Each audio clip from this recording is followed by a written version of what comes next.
Hey guys, welcome back to another video. As you can see from the title, today we'll be doing a brief guide on Awakening Inspiration, the new system that came out about a week ago that I'm sure a lot of you have had a chance to play around with. Did some more research myself, but finally feel ready to share some tips in terms of who to prioritize, how to acquire resources, and what to expect. I think just to kind of give you a brief outline to what to expect, we'll start off by give a brief introduction of the system, what it does, and differently for each different characters, and then in turn, which character to focus on. We also talk about what type of resources it will need, and essentially which will be the bottleneck for all players alike. Lastly, did some calculation and digging around from older servers from China to able to get the amount of resources needed to get a player from 0 to 5-star, and how long essentially that's going to take for a whale, for a dolphin, for a free-to-play player. So hopefully this will be helpful for all type of players alike, which is always the aim of these videos. But let's dive into it. To start off, let's talk a little bit about essentially what is the Awakening Inspiration, or I guess typically in layman's term, Purple Star. I think in many senses, it's very, very similar to the normal limit break. How so? There are 3 reasons why you would want to increase your ranking in a limit break, right? By first filling each of these badges or sort of stages, you get base stats boosts. In this case, 420 if I fail this, speed, 2,500 HP if I do this. Second, you get special effects to the character once you complete 1, 2, 3, 4, 5 star. From 1 to 4 stars, the effects are shared between all type of attack characters and all type of defensive character. For example, Garou and King, although they attack in very different ways, their limit break share the same attack character's commonality. What differs, which is the last reason one would want to limit break, and the primary one, is that it will upgrade the character's passive. In Garou's case, giving 5-star will allow him to follow up from 3 times to 4 times. If you want to check, if you have a 5-star character already and you want to check the original version of the passive, you can always go into album. And in here, the passive will stay as their original version. For example, in here, a non-5-star Garou would only be able to follow up 3 times with 80% base attack. So this is what exactly the Purple Star is aiming to do, right? You see, first, it gives some basic stat boost, although at higher ranges and sort of have a higher upper limit. Defense, attack, HP. Second, it gives special effects, also grouped by whether a character is considered attacking or defensive. And lastly, it upgrades your passive once you reach Purple 5-star. In this case, if Garou gets to Purple 5, then he can attack with 115% base attack as the follow-up, which is, I think, 25% up. That's right, yeah, 25% up from his base. In King's case, it would be upgrading from essentially 196 over to 175, right? Also around 20% boost. So this is the reason why one would want to go for these. And as I mentioned earlier, the effects are completely shared between attacking players, characters, and defensive players. That is why King has the exact same as Garou, right? As we mentioned. Similarly, a player that is grouped as a defensive character, such as Gogetsu, share the exact same commonalities with Zombie Man, even though he is a hero and Gogetsu is a villain. The implication of that is just essentially sometimes the grouping could be useful, sometimes, or actually I would say more times than not, is actually mismatches the player character quite a bit, such as the one I'm looking right now, right? As we all know, Zombie Man is mainly used for just kind of falling to the ground and then coming back up. So it doesn't matter as much as how much HP he has, but attack. However, his passive, as well as these stats, are focused on HP and rather than attack. So that's why I would typically deprioritize this guy. I think an even a more extreme example would be in King's case, right? Because remember, he only does his ultimate damage basis on his attack and nothing else. So none of these, crit rate, crit damage, crush rate, has any implications on King whatsoever. So it's completely useless to get all these effects until 5-star, where he essentially get a 196 boost in terms of percentage. A lot of people actually jokingly say this is the actual keepsake of King, just because his normal keepsake, as you all know, doesn't really increase the damage per se, but let me see if I can find it. Just simply increases the healing aspect for allies, right? I think it healed for 50% attack before, now it's a 65. Still not that great compared to what Zombie Man can do, right? So in this case, although in a normal gaming timeline, King would still be prioritized because he's such a powerful character for so many months, in this case, when we accelerate things so much, given these stars don't fit his playing style at all, pretty much, this is someone I am painfully decided not to prioritize on. So the implication of that essentially is that how do you decide which characters to focus on, right? I would think the primary factor is, one, is the character a attacking or defensive player? Because remember, you would want to the character's stat boost fit their character. And second, is the character useful in PvE or PvP, and whether such improvements will give him much of a boost. Another example will be Gogetsu, right? Because right now he's basically used as a pretty big damage dealer, right? You get King, Garo, Gogetsu, bam, the other team gone. However, his Awakening Inspiration is mainly HP focused, making him tank, which is going to be very useful in the long run. But right now in Zombie Man core, I mean, by the time you get to Gogetsu and the other team isn't dead, it doesn't matter if he's kept alive longer or not. So in that sense, he's not as useful, but still a lot more useful than other characters. So in this sense, I guess my recommendation for who to prioritize in terms of these characters, because you only have limited resources, is one, pick a main one in hero and a main one in villain that likely, if you're a PvP focused player, going to be your main damage dealer or your main tank, and focus on getting them as high as possible, essentially, while getting a very helpful stat boost, namely 1-star, to a lot of the other characters you have that are also very useful. In this case, I give King a 1-star because it reduces attack by 3%, and because it's a very good bang for the buck. You don't require a lot of resources. I would also like to get a Mai, Beast King, and Boros once I get the purple shards a 1-star. Also because as attacking players, this one attack by 3% is incredibly helpful, right? Whereas for players like perhaps Zombie Man, getting 1-star isn't that important to me per se. All right, so that's enough about sort of the criteria. I'll do a short list in the end to talk about list the exactly recommendation. For me, I'm currently focusing on Garo for hero and Gogetsu for villain. That's what it does. Second, I think we'll dive into the type of resources needed for upgrading the stars. As you can see, just like Limit Break, regularly there are a lot of different stages in each of the star level that requires essentially 3 different types of materials, right? One is these plate discs.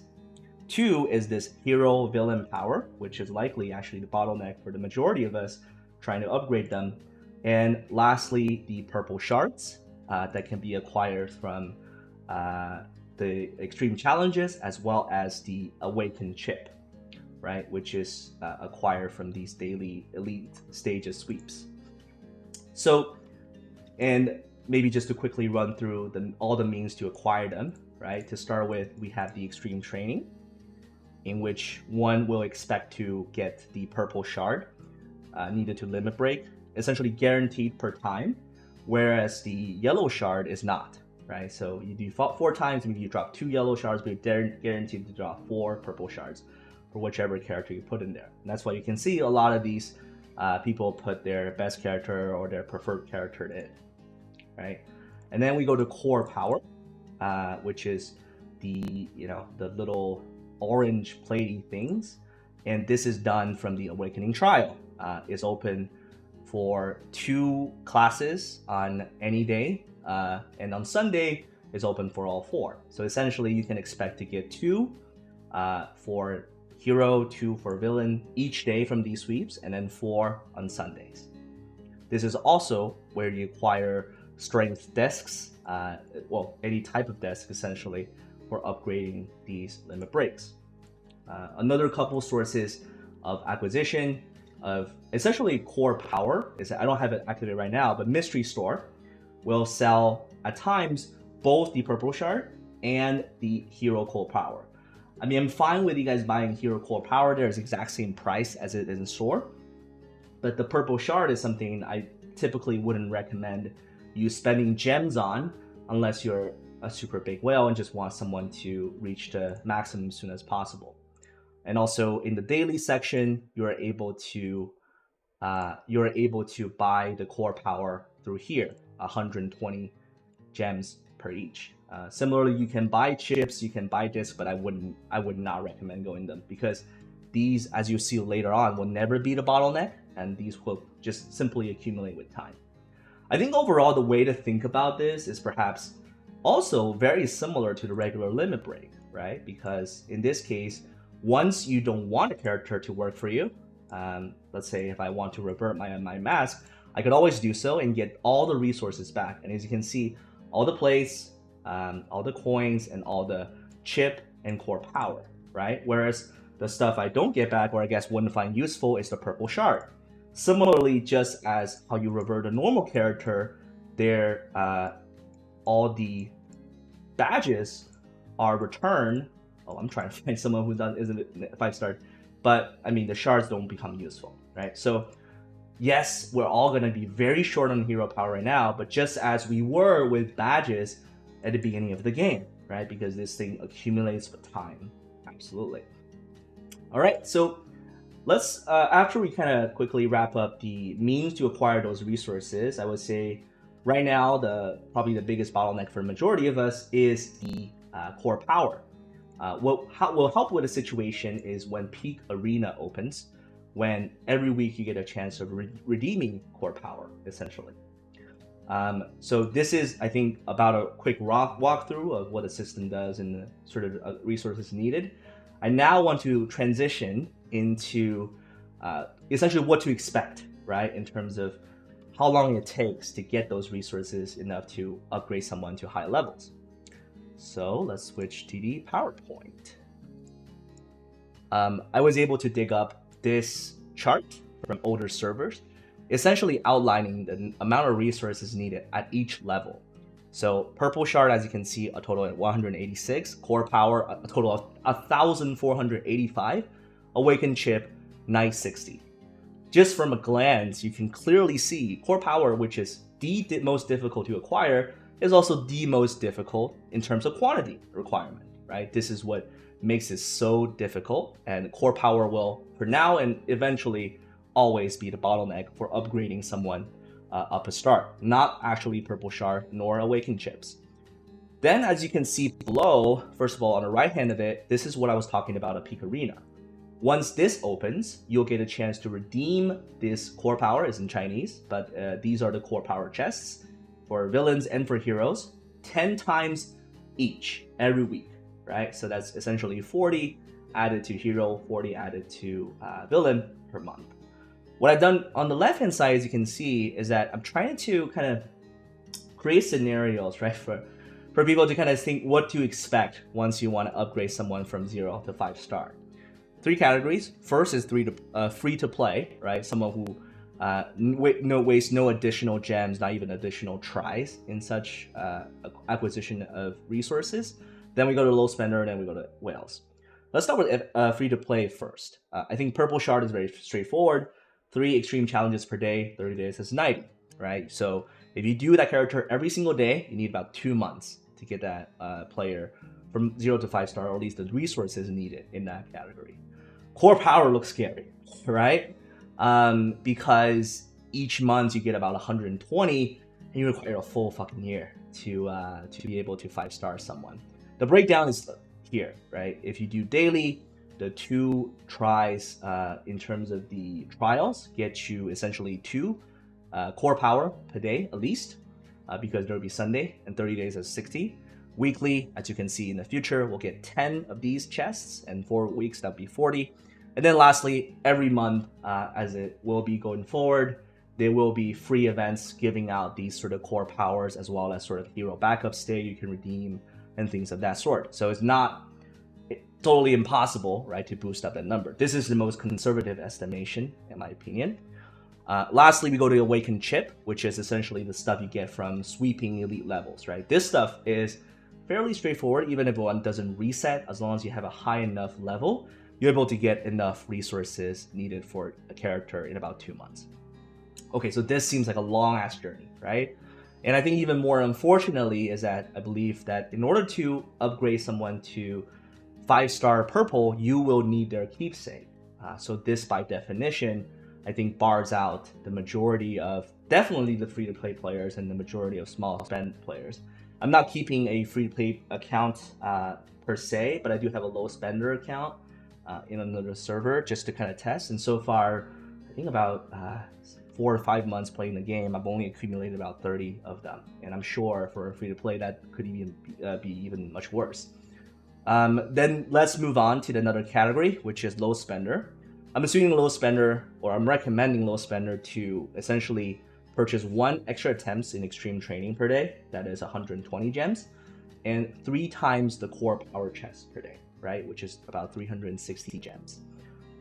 What ends up happening now is that, you know, you essentially be able to get 120 purple shards per month.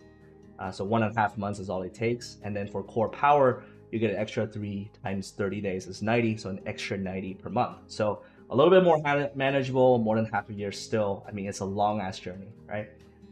And for Awakening Chip too, in the end, this is, I don't recommend doing anything here just because it takes such a long time for the core power to accumulate anyway. So might as well just go for the normal route. And lastly, I think in terms of whales, obviously this is a conservative estimation of whales because realistically, you know, folks like whales can spend or want to spend however amount as will, right? In this case, I would recommend, which is what I'm personally doing 2 times extra extreme training per day. So get you enough purple shard in about a little over the month. Then do 10 times core power chest per day. So that gets you an extra 300, right? Daily 10 times 30 to be 420. That results in about, you know, 3 months, a little bit more than 3 months to get a player's 5-star purple needed. And lastly, if you really want to, you could reset the elite stages 1 more time, right? So that gets you essentially 900 chips per month and a little bit over a month for you to 5-star. As you can see, no matter the spending level, no matter the type of players or account, this is in for a long haul. This is a pretty big grind, and it just basically something extremely difficult to progress as a lower spender. So, I mean, you know, I think also, but also keep in mind, right? Like overall, it is only one system in the game for the people to kind of show off. And eventually, with time accumulation, we'll be able to get all characters or most characters 5 stars purple, at least. And I think from my perspective, I would prioritize essentially using the players, characters you haven't 5-starred in those trials, right? Because you get the yellow shard for them too, which is also a big long time saving, instead of just directly bumping up them to 5-star unless it's absolutely necessary, even for whales. All right, so lastly, just to wrap it up, just kind of recap what I do think will be the most helpful in terms of who to prioritize in limit breaking purple. I think on the villain side, I would go Gogetsu first if you have him. If not, I would prioritize G4 or Boros. Both are PvE characters that are going to become very useful in new modes that are very centric on single target and in club boss fights, as well as, or actually Boros will be relevant in the Gyro meta that comes pretty soon because he is a Esper character. And third, if you don't have those, have Kabuto, right? If you don't have Kabuto, I would say perhaps go for the Beast King, go for essentially any other character you might deem sort of helpful in either PvE or PvP. All of us should have Boros if you completed login in time, so I'm not concerned about that. In terms of the hero side, I would say focus on Garo, and then King, but also when you do these characters, make sure to fill the crucial parts of their awakening first. What I mean by that is because, as you can see, you can go for attack and defense, and I have no use for defense on Garo, right? So I would prioritize getting an attack in place, even if I don't plan to limit break them to a next level. So I would say Garo, King, and if you sort of have neither of those, or you want someone who's essentially going to be very helpful for PvP, I would say go for a Mai, go for Zombie Man. I have absolutely no problem with that. All right, that's the end of the video. I do want to stress one thing very important before I wrap up, which is that in terms of getting the resources of the discs, please, and I'm begging you, please buy floor 6 over 7. Because floor 7, the purple resources would only become useful once you limit break someone from 4-star to 5-star, which none of us are even close to getting. And even then, it wouldn't be a bottleneck. However, the blue ones is what lacks the most. So even if you can do floor 7, please just do floor 6. Remember to do so. It will save you a lot of time in the long haul. All right, and make sure to remember the last to kind of make it more relevant and important. But that's that. All right, so this is a video, again, a longer one, apologize. But let me know if it's helpful and if you have any other questions. All right, peace.